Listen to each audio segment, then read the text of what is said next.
اس لیے کہ ہم نے اللہ سے بے وفائی کی ہے، اللہ سے وعدہ خلافی کی ہے، اس وعدہ خلافی کے نتیجے میں ہمارے اندر نفاق پیدا ہو چکا ہے، اور یہ میری قرآنی تشخیص ہے۔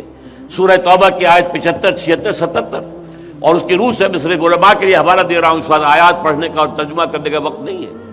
اگر اللہ سے کوئی اجتماعی وعدہ کیا جائے اور پھر وعدہ خلافی کی جائے، کوئی مسلمان قوم اللہ کے ساتھ وعدہ کرے اور پھر بے وفائی کرے، تو اللہ تعالیٰ ان کے دلوں میں اعقبہم نفاقا فی قلوبہم، نفاق کا روک ڈال دیتا ہے۔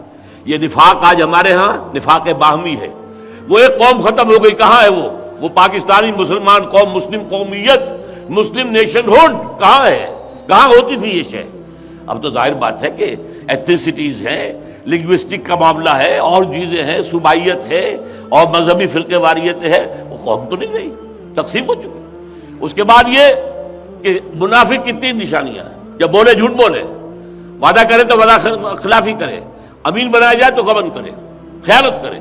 دیکھ لیجئے یہ تینوں لے کر اوصاف اپنے پورے معاشرے کو ناپ لیجئے، تول لیجئے، اس گز سے ناپیے۔ جو جتنا بڑا ہے اتنا ہی بڑا جھوٹا، الا ماشاءاللہ۔ جو جتنا بڑا ہے اتنا ہی بڑا وعدہ خلاف، الا ماشاءاللہ۔ جو جتنا بڑا ہے اتنا ہی بڑا غبن کرنے والا، بلینس کے غبن۔ اب تو یہ ہو رہا ہے، یہ ہمارا جو ہے دیوارہ جو بیٹھا ہے، کیوں بیٹھا ہے؟ کیوں ہم امریکہ کے سامنے جو ہے بالکل ناچیز بن کر رہ گئے ہیں؟ ہمیں معلوم ہے کہ ہماری معاشی جو ہے جان وہ تو اس کے ہاتھ میں ہے۔ اگر IMF کو اشارہ نہ کرتا تو ہمیں قرض نہ ملتا، اور ہم فیلڈ اسٹیٹ تو ہو چکے ہوتے۔ ہمارے تو قریب ترین مسلمان دوستوں نے بھی ہمیں پیسہ دینے سے انکار کر دیا تھا۔ ہماری جان وہاں ہے، اس لیے ہو رہا ہے جو کچھ